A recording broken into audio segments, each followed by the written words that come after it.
las cosas y la comunidad que existe. Hablábamos el fin de semana sobre cuántas comodidades, como es la calefacción, como es el aire acondicionado, y a veces pues estamos extremadamente cómodos, ¿verdad? Pero eso simplemente son invenciones que fueron inventadas recientemente. Otras de las grandes invenciones que vinieron a cambiar el mundo moderno fue la luz.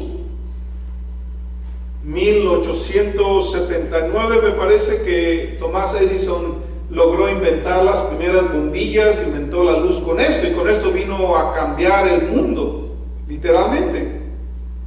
Ustedes recuerdan quizás en las noticias que como recientemente hubo un gran apagón por allá en Texas y el norte de México, y parecía que la nación estaba en caos a raíz de la falta de luz, de electricidad, de energía. Pero la luz de verdad ha venido a traer muchos beneficios a la humanidad, y muchísima gente pareciese que no sabría vivir sin luz. De hecho, mucha gente tiene una fobia a la oscuridad.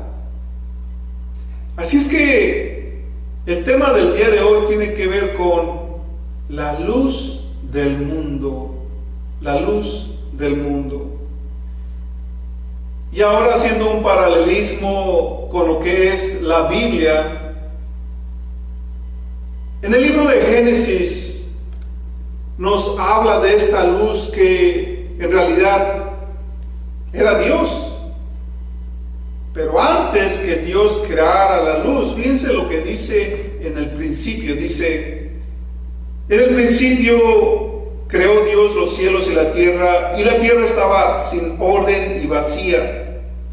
Había tinieblas sobre la faz del océano, y el Espíritu de Dios se movía sobre la faz de las aguas.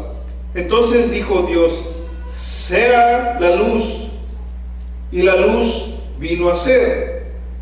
Dios vio que la luz era buena, y separó Dios la luz de las tinieblas.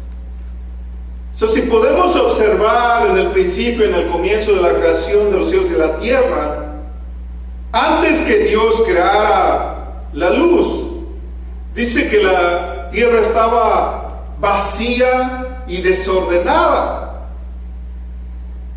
Entonces podemos asimilar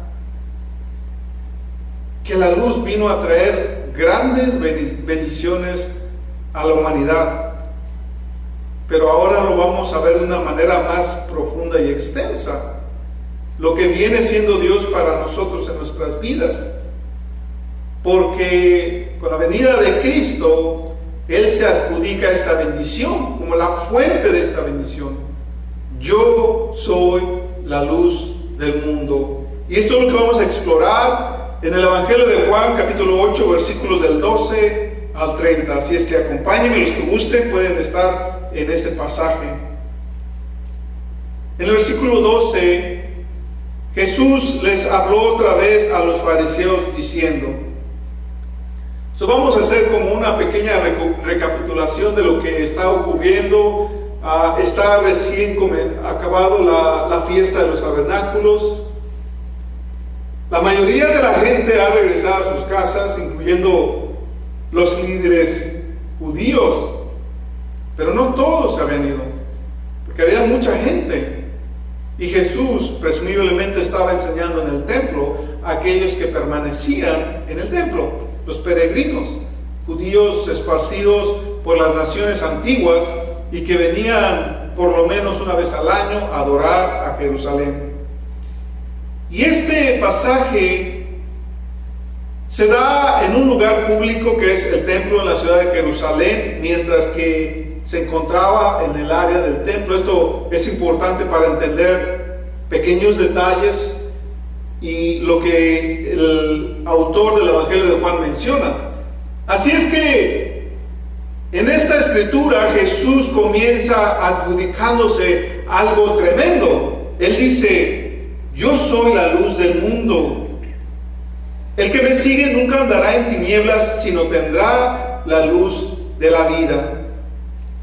Durante la fiesta de los tabernáculos, para entender, presumiblemente la vez pasada muchos se habían retirado, pero pareciese que esta sección del Evangelio de Juan rompe con la secuencia, no es de que los autores del Antiguo como del Nuevo Testamento lo hayan escrito coherente y secuencialmente como fue ocurriendo, sino que hay pasajes que quizás están como en este caso en el versículo 8, pero si lo organizáramos coherentemente cabría más como en el capítulo 6 o en el capítulo 2, porque no están siguiendo un orden, pero así fue escrito.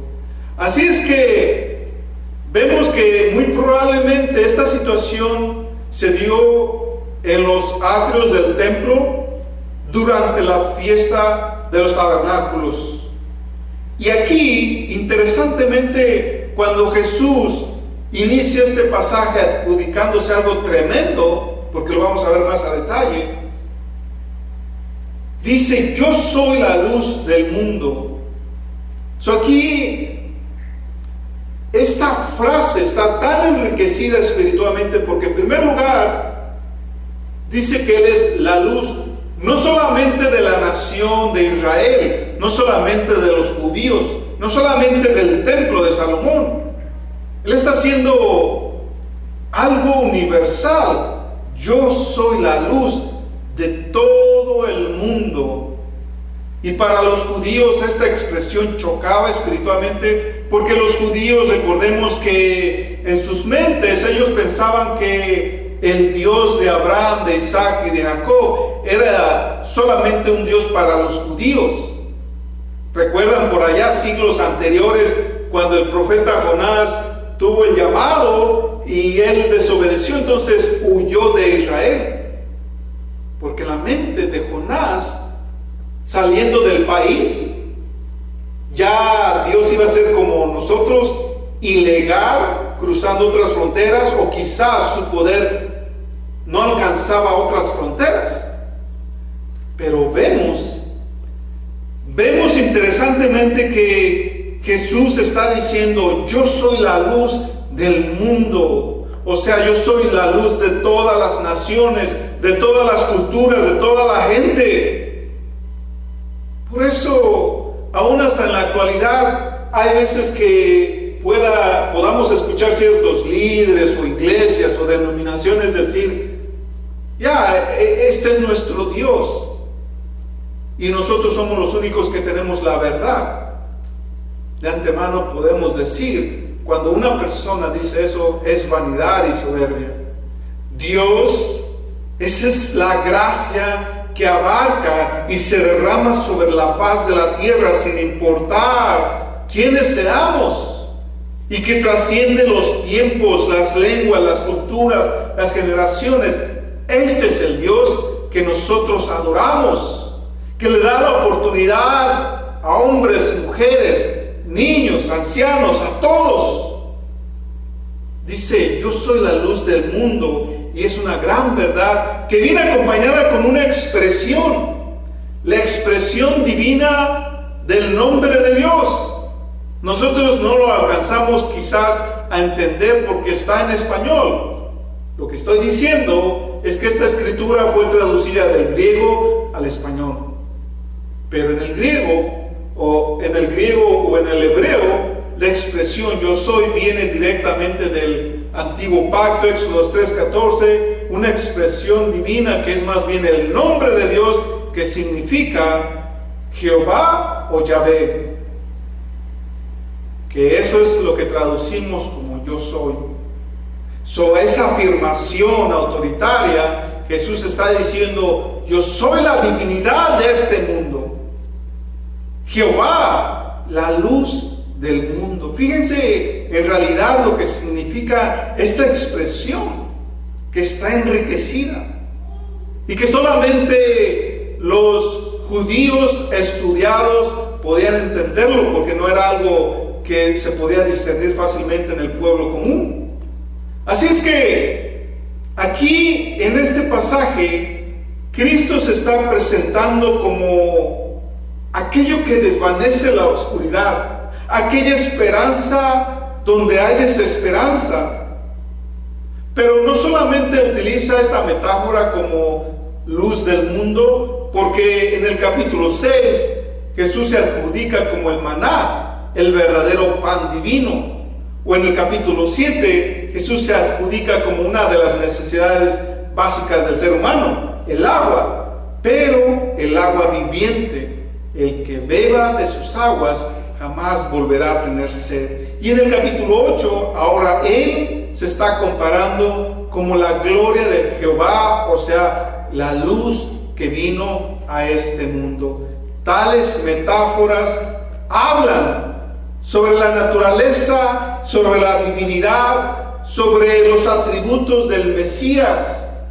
Por eso es que en cuanto Él usa esta expresión, los líderes rápidamente se ofendieron y comenzaron a contrapuntear al Mesías. ¿Por qué la luz? Porque en la antigüedad la oscuridad ha sido símbolo del miedo. Porque en el Antiguo Testamento también es un título adjudicado a Dios mismo. Y sobre todo el contexto de esta historia se desarrolla en la fiesta de los tabernáculos, donde, ahorita lo que vamos a ver, en el templo, lo que se hacía es que se encendían candelabros alrededor del santuario que simbolizaban la columna de fuego cuando los peregrinos, o sea, los israelitas saliendo de Egipto, iban con Dios acompañados como una columna de fuego que los iba guiando. Eso es lo que ellos hacían después de un sacrificio en la tarde. Encendían estas luces como símbolo de la presencia de Dios mismo en medio de su pueblo. Y también en el Antiguo Testamento vemos que la luz es un símbolo mesiánico, como lo atribuye Isaías, Juan y Lucas. Así es que en el primer día prendían estas luces o candelabros y de ahí festejaban los 7 días de esta fiesta. Cuando nosotros vemos también que Jesús dice: yo soy la luz de este mundo, estamos hablando de un mensaje que vendría a cambiar radicalmente el pensamiento de los religiosos.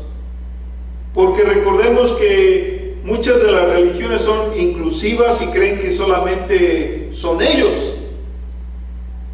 Pero aquí Jesús está diciendo: yo soy la luz de todos. Es algo universal, algo que está al alcance de todos.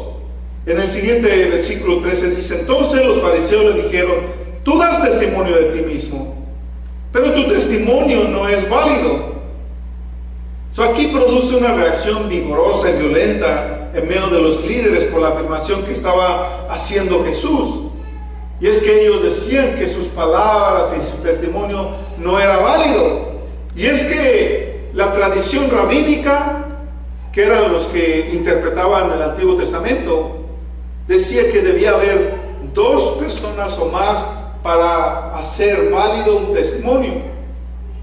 Y como Jesús estaba hablando por sí mismo, de acuerdo a ellos no era válido. Y es que muchas de las situaciones cuando pasa algo, por ejemplo, cuando una persona es parada en la carretera por un policía y el policía dice: ¿hiciste eso? Y el chofer dice: no, no lo hice. Ahí está uno contra uno. ¿Y quién va a dar testimonio? Está tu palabra contra la palabra del que representa la ley. Y muchas de las veces el que representa la ley gana la batalla. Pero es el mismo concepto que los rabinos estaban diciendo, que el testimonio de Jesús sobre su misma persona no era válido, no era legal.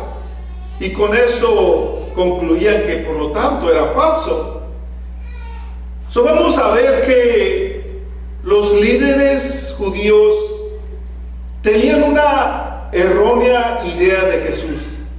En primer lugar, porque ya sabemos que la naturaleza de Jesús no era ordinaria.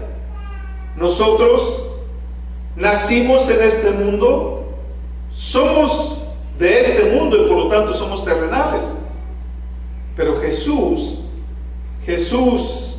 vino del cielo, fue prácticamente engendrado por el Espíritu Santo con una naturaleza divina y nació a través de la Virgen María. Y eso le da una doble naturaleza, porque Jesús es 100% hombre y 100% Dios. Por eso es que su naturaleza no era ordinaria, y él posteriormente dice que no está solo, sino que su Padre da testimonio de él. Son dos personas que están dando testimonio. Y por si fuera poco, algo que quizás mientras estudiaba no escuché a otros autores decir esto, pero recuerdan cuando Jesús comienza su ministerio, cuando fue bautizado, o cuando va al desierto, o cuando comienza su ministerio públicamente, usa esta expresión. Reflexionemos en las palabras de Jesús: el Espíritu de Dios está sobre mí. Lo que ahora nosotros, después de muchos siglos, hemos entendido que en el capítulo 2 de Hechos, vemos cómo el Espíritu Santo desciende y ahora comienza a trabajar con todos aquellos que han puesto su fe en Jesús. Pero en el caso de Jesús, Jesús ya tenía el Espíritu Santo. ¿No acaso creemos que Dios es una persona en tres naturalezas? Entonces, podemos decir que legalmente, de diferentes ángulos, la ley de la cual hablaban los rabinos y conocía Jesús era completamente válida, porque había por lo menos dos testigos avalando el testimonio de Jesús. ¿Y cuál era el testimonio? Yo soy la luz del mundo. Jesús respondió y les dijo: aún si yo doy testimonio de mí mismo, mi testimonio es verdadero. El testimonio de decir que él no estaba solo y que él no hablaba por su propia boca, sino que todo lo que escuchaba del Padre, él lo testificaba. Estaban reclamando entonces una evidencia legal basado en cosas terrenales. Y es que sí, hemos hablado también múltiples veces de cómo se sentiría José antes que tuviera el sueño, cuando María viene y le dice: José, estoy embarazada. ¿Cuál es la reacción de María? ¿Nos hemos puesto a pensar en esos detalles? Que probablemente José preguntándole: ¿y quién es el padre? Dios. Podemos imaginar así que una hija de nuestra casa venga así: estoy embarazada. ¿Quién es el padre? El Espíritu Santo. ¿Cómo creen que reaccionaríamos? Yo creo que el 99.99% de nosotros no la íbamos a creer. Yo creo que fue la misma reacción de José. Por eso es que Dios se apareció en un sueño. Por eso es que ¿cuáles son las probabilidades de las palabras de Jesús ser creídas también por las personas que incluso estaban en contra de todo lo que él decía? Lo más probable, lo más natural es que creían que él era un mentiroso.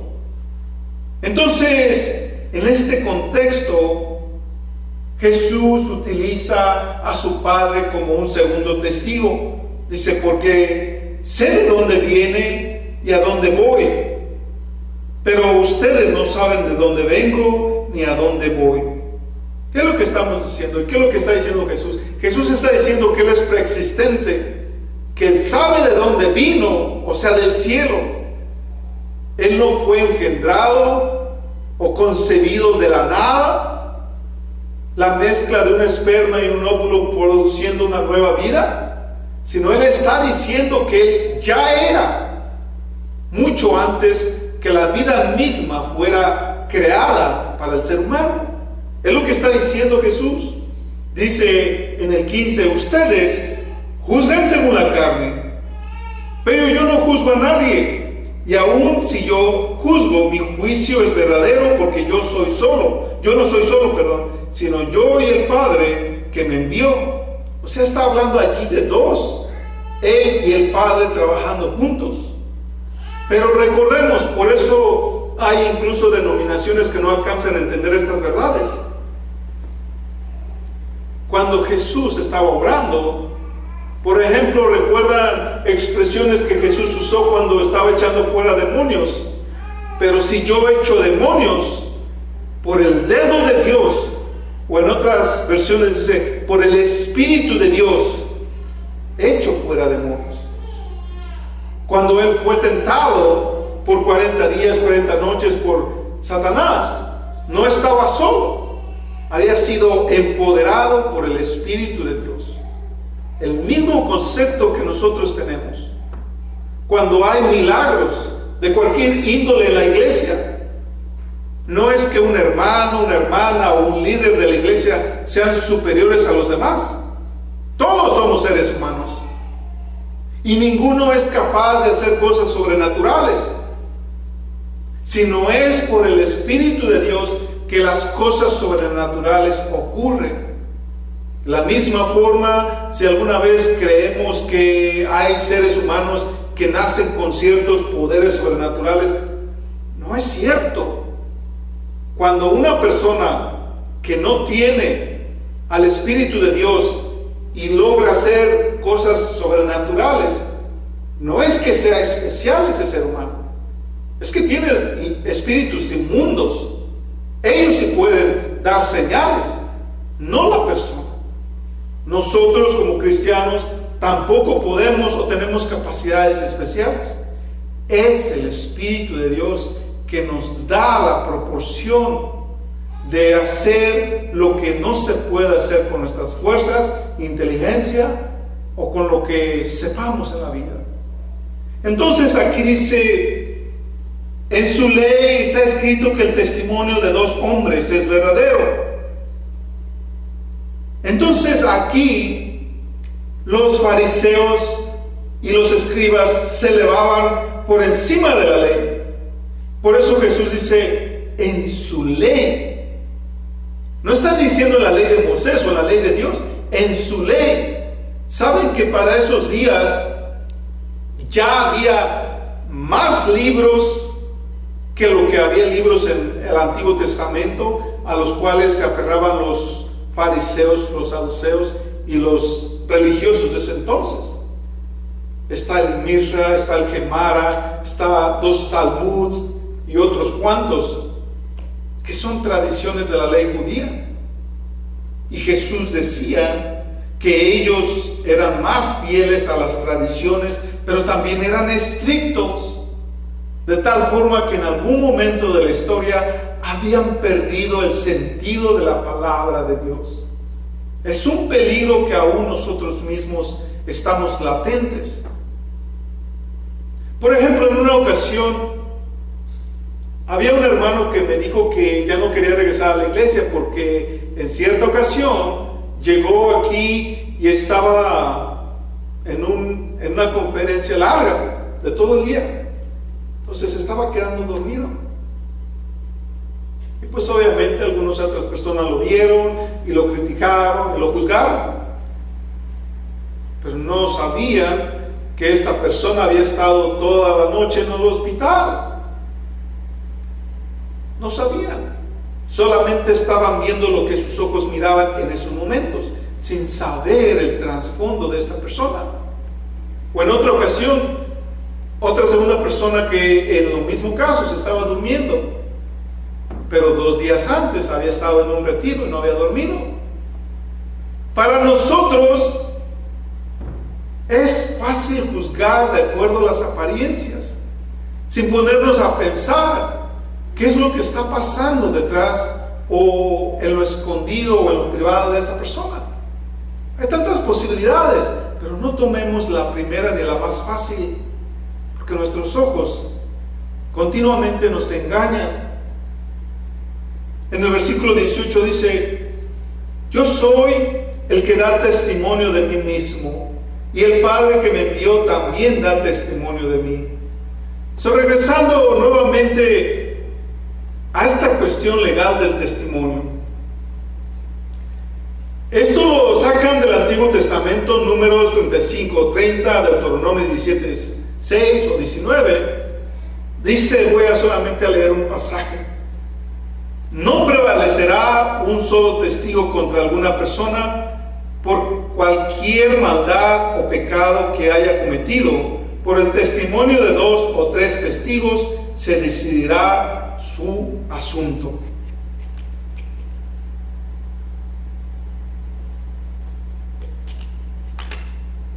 Hablemos un poquito sobre la legalidad de un testimonio. ¿Saben ustedes que hasta el día de hoy, si nosotros queremos estar 100% seguros que una transgresión, crimen, pecado, o lo que sea, ha sido perdonada por Dios, uno de los primeros aspectos que deberíamos considerar es el testimonio? Por ejemplo, en la primera carta de Juan dice, confesaos los pecados los unos por los otros. Dice también 1:9, si alguno confiesa su pecado, Dios es fiel y justo para perdonarlo y limpiarlo de toda maldad. Pero usted sabía que habemos muchos de nosotros que confesamos nuestros pecados y al paso de los años todavía estamos dudando. Ya los confesamos en algún momento de nuestra vida, pero todavía no nos creemos a nosotros mismos. Y en otras circunstancias, los pecados involucran a otras personas. Entonces, puedo dar una guía básica. No aplica a todos los casos, pero sí a una gran mayoría de los casos. Tener 1 o 2 testigos para la confesión de nuestros pecados. Ahora, no estoy diciendo, ve con el padre, el sacerdote y confiésate. Lo que estoy diciendo, escucha lo que estoy diciendo y reflexiona. Que muchas las veces, cuando nosotros reconocemos que hicimos un mal,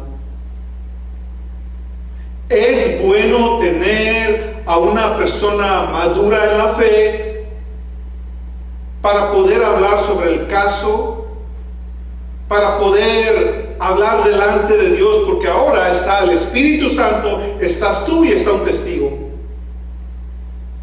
Más de 2 personas.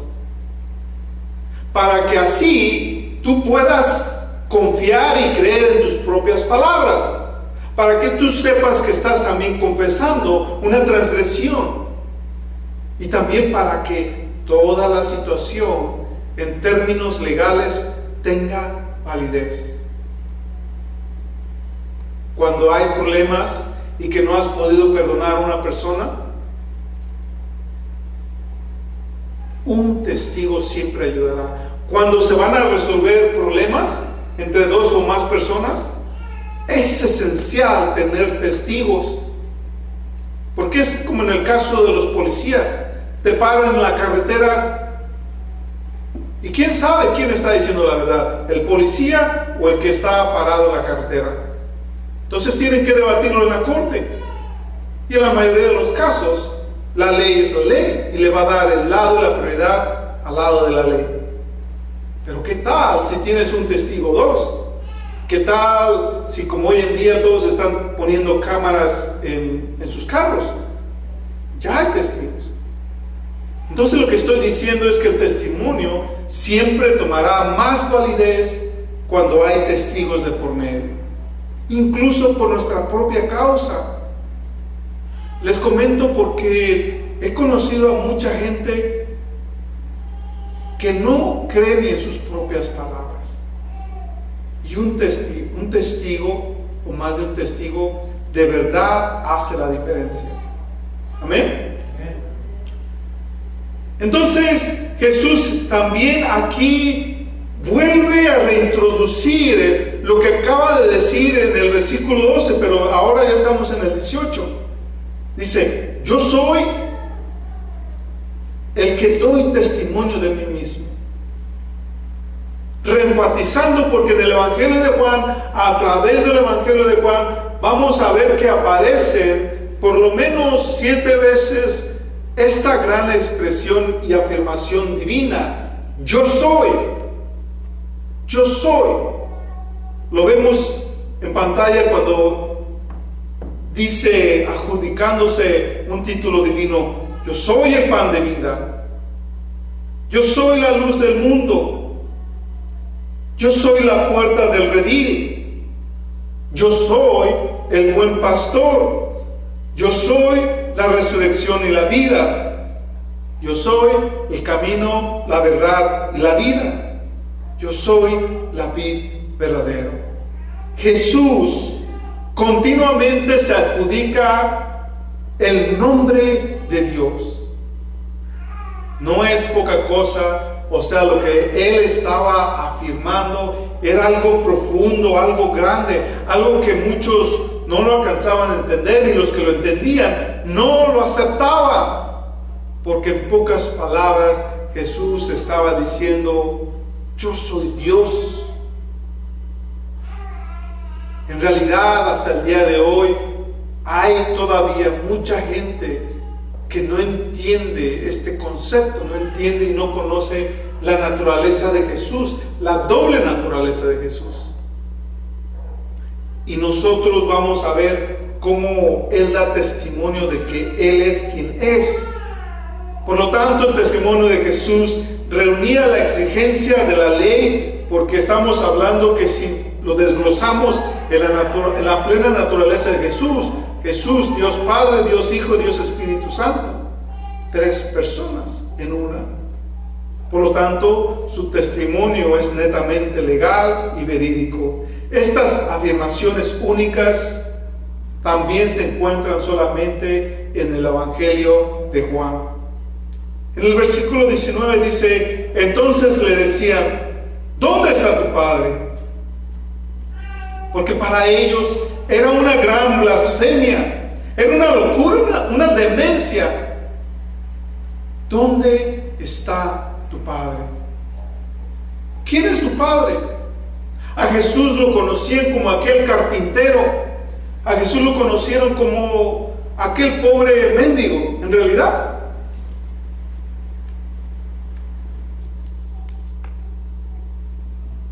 Y continuamente hemos declarado que si Jesús estuviera en medio de nosotros, no le conociéramos. Porque conocemos o hemos escuchado tanto de Jesús que nos imaginamos como una persona totalmente distinta al resto de nosotros. Que en el primer instante que lo miraríamos, lo reconoceríamos. Pero de acuerdo a las Escrituras, de acuerdo a la palabra de Dios, nos dice que la gente del pasado no le conoció, la gente de sus días no le conoció, y muchos hacia el futuro, o sea, aún en nuestra propia generación, no le conocemos. ¿Recuerdan la historia en el día del juicio? Señor, Señor, en tu nombre hicimos esto, hicimos lo otro, y Jesús les dice, no los conozco. Apártense de mí. Y posteriormente Él dice, porque cuando tuve hambre no me diste de comer, cuando estuve desnudo no me vestiste, cuando estuve en la cárcel, en el hospital, no me visitaste. Un gran misterio para poner a pensar. No todos los que decimos conocer a Jesús en realidad lo conocemos.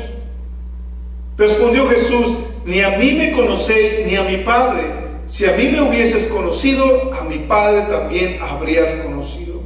Jesús sacó a relucir la profunda incredulidad de los religiosos de sus días. Porque dice, ni a mí me conocéis, ni a mi Padre. Si me hubieses conocido, también conocerías a mi Padre. Eso es lo que decimos. Casi toda la gente decimos conocer a Dios. Casi toda la gente decimos conocer a Jesús.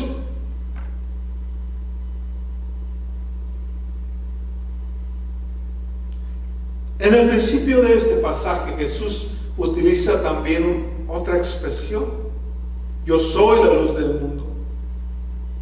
El que me sigue no camina en tinieblas.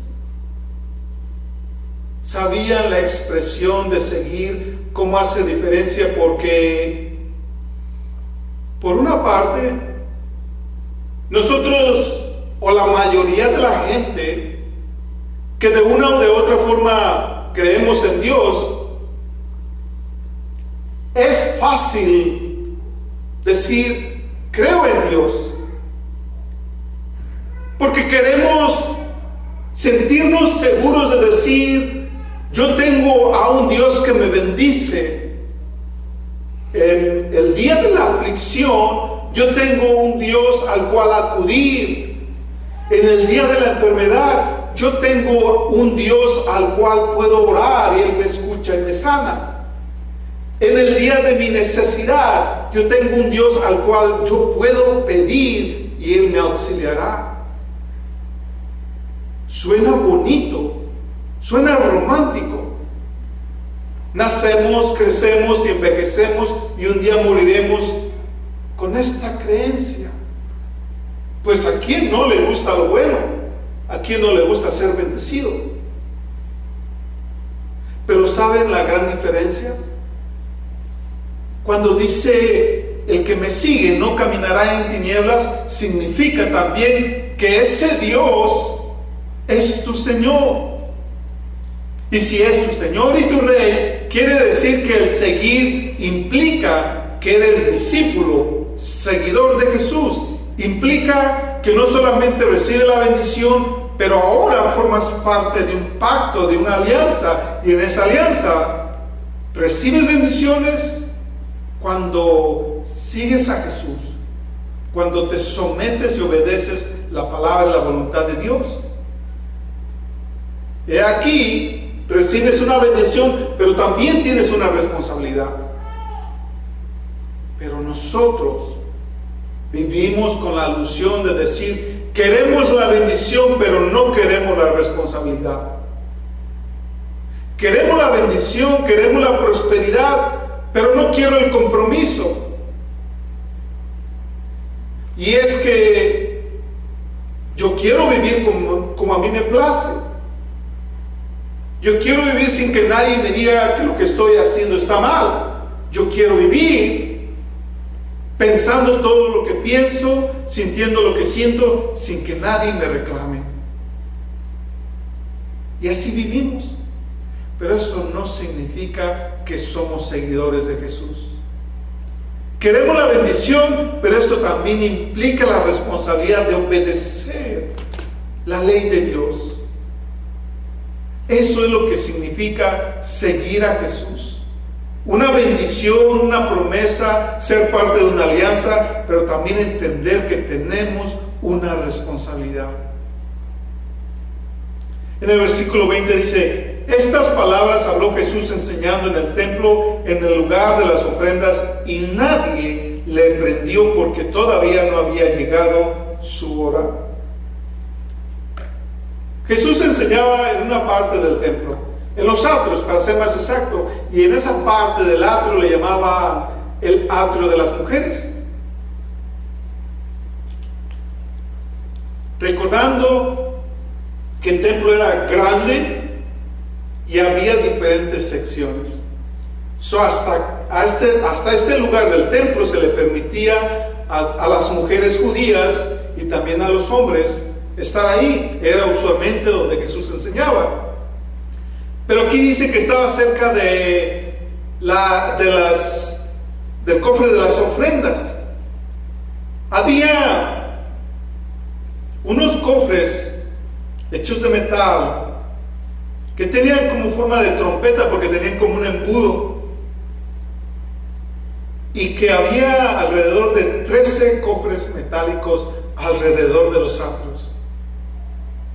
Yo creo que en las iglesias tradicionales ustedes han visto que ponen esas cajas metálicas, y así era en el atrio del templo de Salomón, pero con una forma de trompeta. Aquí nos recuerda lo que Jesús dijo en una ocasión en Mateo 6:2: cuando pues hagas obras de misericordia, no hagas tocar la trompeta delante de ti como hacen los hipócritas en las sinagogas y en las calles para ser honrados por los hombres. ¿Qué es lo que está diciendo? Tomando este pequeño pasaje, cuando la gente iba, la gente de dinero, dejaba caer sus sacos de monedas desde lo alto, y cuando las monedas iban cayendo, hacían escándalo, hacían ruido. Por eso aquí en esta ocasión Jesús lo dice: no hagas obras de misericordia tocando trompeta delante de ti.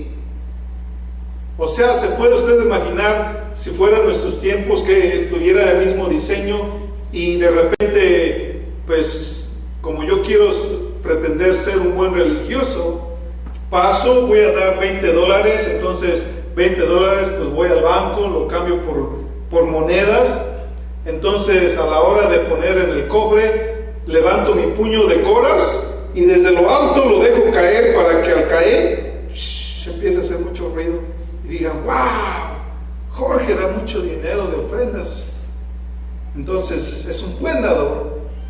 Pero no saben, ¿verdad? Ya los que hemos viajado a México en la carretera saben también como estos tricks que cambiamos, supongamos $50 por puros billetes de dólar. Entonces, cuando en el camino la gente corrupta y nosotros siguiendo y fomentando lo corrupto, nos piden una mordida. Ya saben, han escuchado esas historias, ¿verdad? Que las mordidas más mortales no vienen de una cobra, de un tiburón, sino de los policías, los tránsitos mexicanos.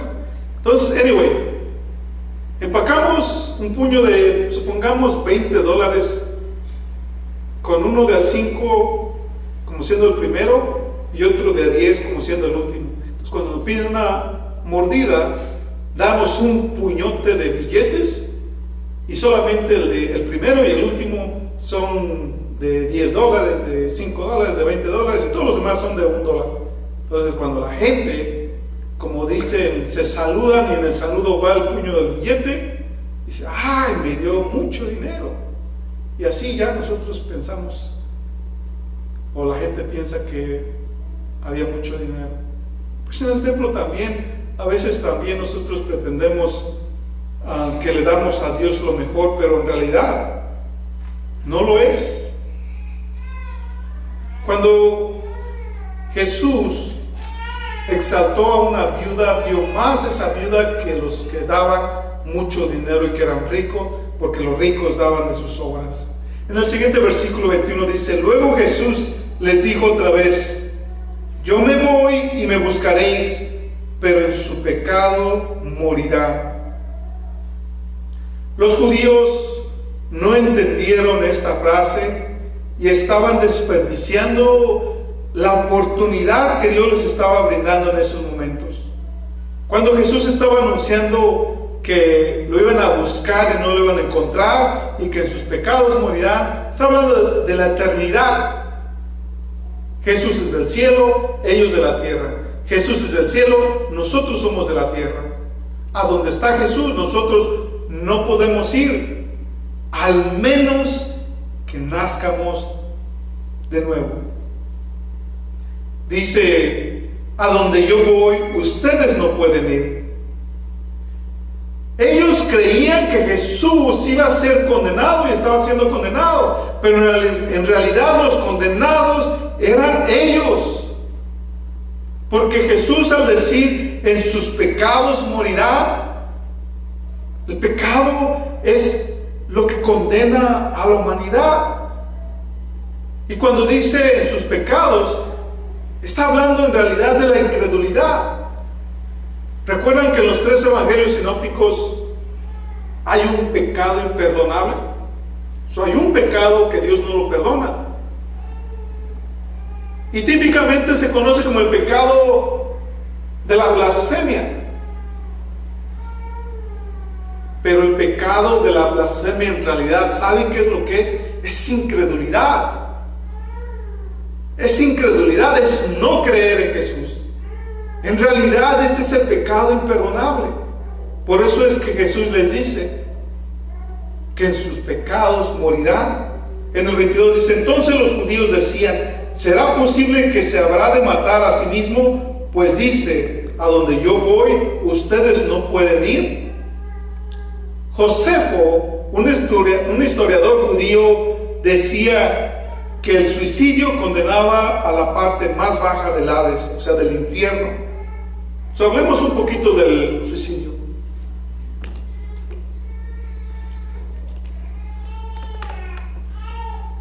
El suicidio es cuando una persona se quita la vida.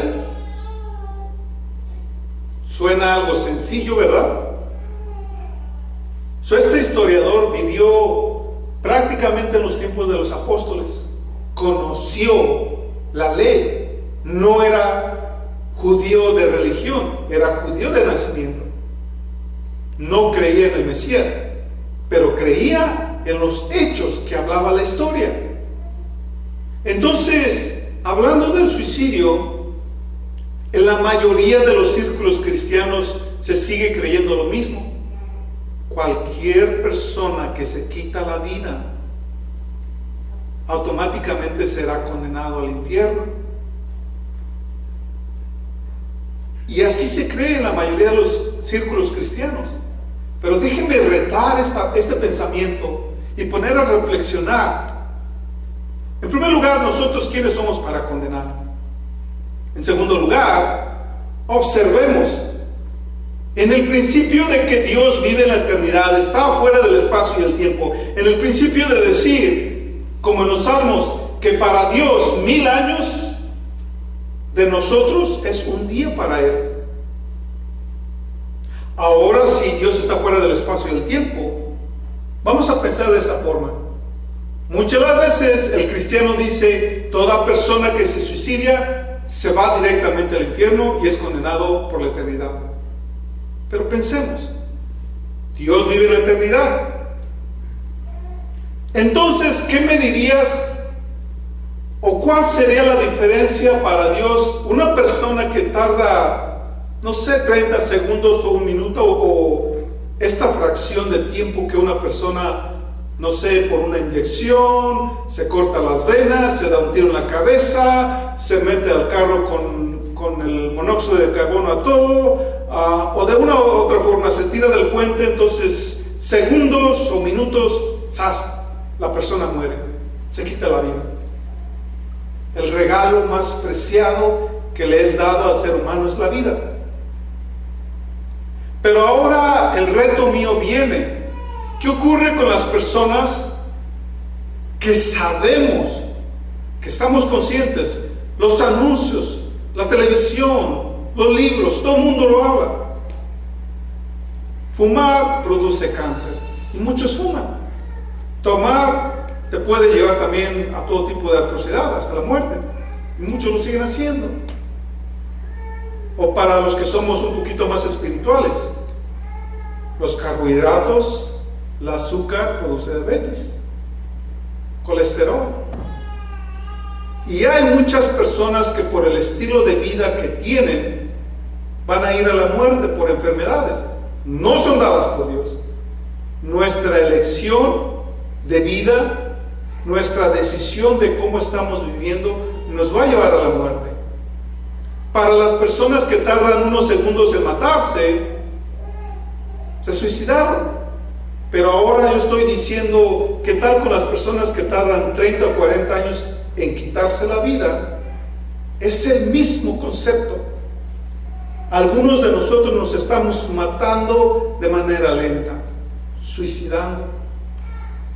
Y entonces, si nosotros decimos que estos que tardaron segundos en quitarse la vida, Dios está fuera del espacio y del tiempo, y entonces también nosotros seremos categorizados como suicidios. ¿Dónde está el juicio entonces? Si esas personas se van al infierno, ¿significa que las personas que también nos quitamos la vida lentamente nos vamos a ir al infierno? Por eso, desde mi forma de pensar, he decidido ver la vida por la misericordia de Dios.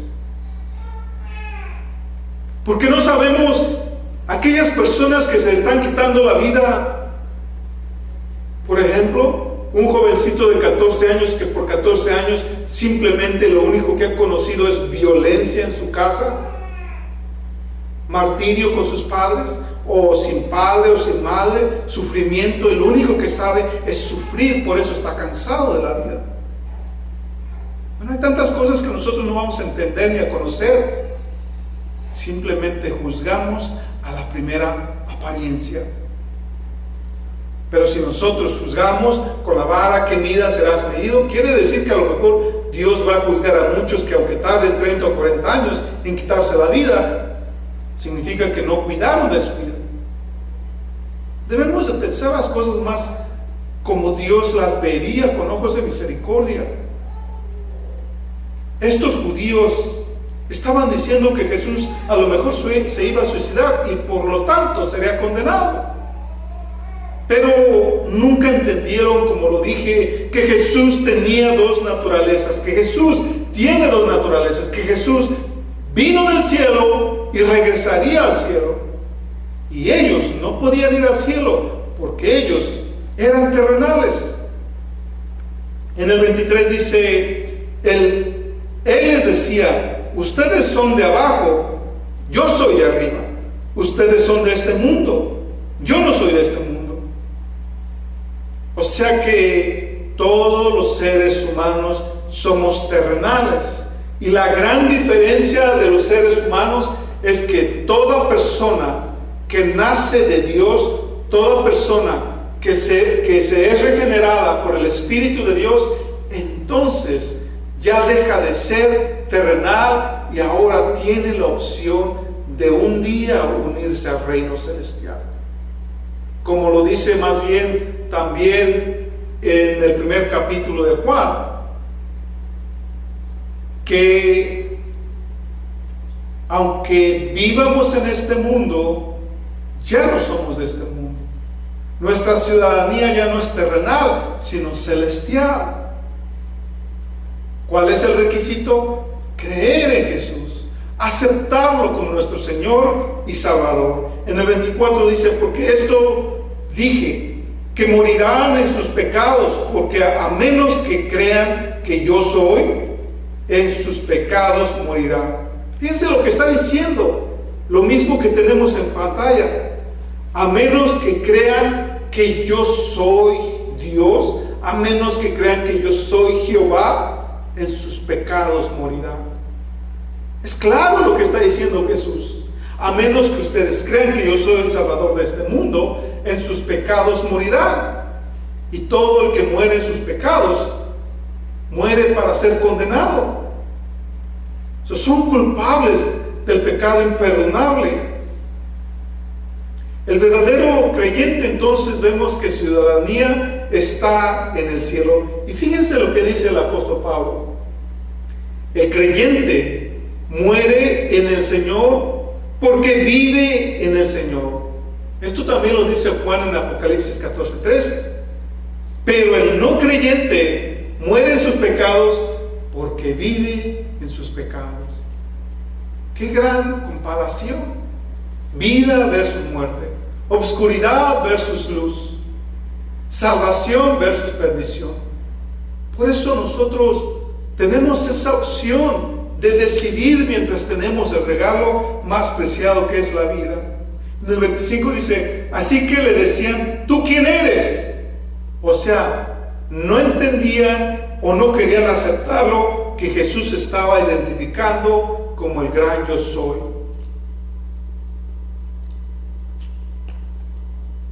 Entonces Jesús les dijo, lo mismo que os vengo diciendo desde el principio, muchas cosas tengo que decir y juzgar de ustedes, pero el que me envió es verdadero y yo le he oído de parte de él. Esto hablo al mundo, pero no entendieron lo que hablaba del Padre. Todo lo que Jesús hablaba, lo hablaba de parte de Dios, porque Dios estaba con él, el Espíritu Santo estaba con él. 28. Entonces Jesús les dijo: cuando hayan levantado al Hijo del Hombre, entonces entenderán que yo soy el que hago de mí mismo, que nada de lo que hago lo hago de mí mismo, sino que estas cosas hablo así como el Padre me enseñó. Cuando dice la palabra levantar, tiene un doble significado. Hoy nosotros lo sabemos con toda certidumbre. Está hablando de su crucifixión, pero al mismo tiempo está hablando de su exaltación y glorificación. Para poder hacer lo que él iba a hacer, para poder él regir y heredar la plena autoridad sobre el mundo visible e invisible, tenía que primero ser levantado, o sea, ser crucificado. Y entonces ahora podría ser exaltado, glorificado. Sería en su muerte, sería en su resurrección y ascensión que Jesús se revelaría por completo a la nación judía, y no solamente a ellos, sino también a nosotros. Mostraría tanto el sufrimiento como la gloria del Maestro, que era el Mesías, que había sido profetizado a lo largo del Antiguo Testamento. Así es que ya para ir terminando dice: porque el que me envió conmigo está, el Padre no me ha dejado solo, porque yo hago siempre lo que le agrada a Él. Eso es lo que dice. Jesús nunca estuvo solo. Si nosotros aplicamos esta verdad a nuestras vidas, ¿cuántas de las veces te has sentido solo? ¿Cuántas de las veces te has sentido sola? Si eres regenerado, si has nacido de nuevo, todos nosotros tenemos a Dios a la par. O si lo vemos de una manera más profunda, todos nosotros, si hemos nacido de nuevo, tenemos a Dios en nuestro corazón. Por lo tanto, nunca estamos o estaremos solos. Nuestros sentimientos, emociones nos traicionan.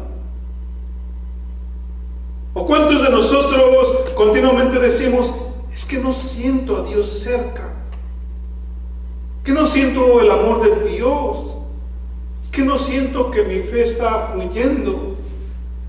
Pero no confundamos la fe cristiana con sentimientos, porque la fe cristiana está lejos de ser una emoción, está lejos de ser un sentimiento. Por alguna u otra razón, en los últimos 5 años, 6 años, nos hemos desarrollado mucho en retiros, y he visto este patrón errado de mucha gente. Va a un retiro y sale del retiro casi caminando por el agua, como una antorcha encendida en fe. Y dicen: ahora sí creo, ahora sí cambiaré, mi vida cambiaré, y todo es bonito, vemos las cosas de una forma distinta. Porque a veces son eventos que apelan mucho a las emociones y sentimientos. Entonces, pasado 3, 4, 5 meses, la persona regresa a su rutina, y si no hizo cambios profundos y permanentes en su estilo de vivir, esa persona regresa a lo mismo de lo antes. Y 6 meses después, anda ahí que la persona siente que se muere, desvanecida. ¿Dónde está Dios? Me está pasando esto. Se retira de la iglesia, no va a la iglesia, ya hasta ateo se anda haciendo.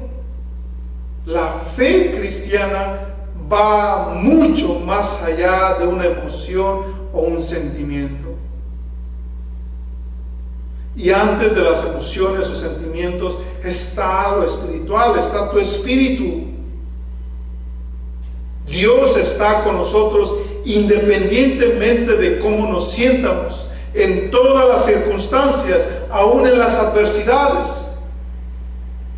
Dios está con nosotros hasta el día que regresemos con Él y para Él.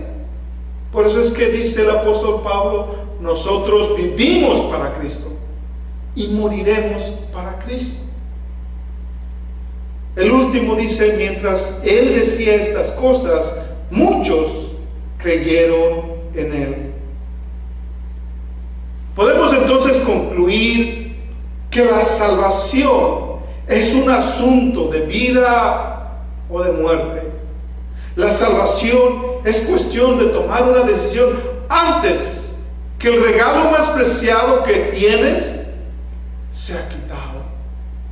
Antes que el juez de este mundo venga o tú vayas al juez. O bien andamos en la luz o andaremos en la oscuridad. O bien vivimos en la luz o iremos a las tinieblas, o bien seremos vivos por la eternidad, o estaremos muertos en la eternidad. El apóstol Juan, más adelante en el último libro de la Biblia, escribió estas palabras: que no habrá más noche y no tendrá necesidad de la luz de lámpara ni de luz del sol, porque el Señor Dios los iluminará y reinará por los siglos de los siglos. En el primer capítulo también el apóstol Juan dice: aquel que era luz verdadera, que alumbra a todo el mundo, vino al mundo. Aplicándolo todo esto, la Escritura misma nos dice que la gente no viene a la luz porque sus obras son malas. Y si vienen a la luz descubriría sus obras. Por eso aman más las tinieblas que la luz, porque las cosas que hacen lo hacen en lo oculto, para que sus obras y su corazón no sea descubierto. Pero aún la misma palabra nos dice que todas las cosas ocultas un día serán descubiertas. Para aquellos que han entendido la diferencia entre la luz y las tinieblas, ¿qué no es mejor cuando vivimos sin temor a que una persona de nuestro pasado un día aparezca en nuestra vida para humillarnos, para hacernos ver lo malo que hicimos o dijimos? Sin temor que los acreedores nunca llegarán porque ya no hay deudas. Sin ningún tipo de temor, la luz. Incluso cuando una persona entiende una verdad, la luz alumbra en las áreas distintas de nuestro corazón. Cuando una persona no es clara, transparente, cuando una persona esconde cosas, siempre hay una razón de ser y se llama tinieblas. Por eso, el que vive en la luz tiene a Dios en su corazón. El que vive en la luz conoce la paz. El que da a la luz, la fuente de toda luz, ha entendido que es mejor la vida, la esperanza, el porvenir, la prosperidad, la tranquilidad, el gozo,